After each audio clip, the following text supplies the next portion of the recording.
In this application, we're using the Baum 20 continuous feeder, and with a gatefold, 3-plate pile feeder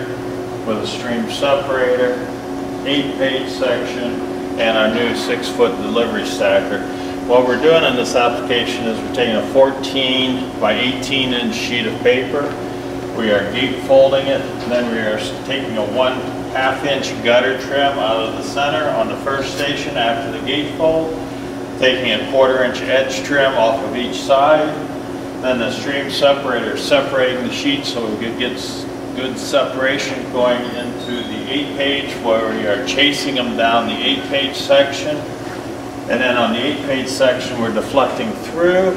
and slitting the edge off, and what that is producing is a self-mailer that you can insert into an envelope, which will be a letter fold with a loose reply card.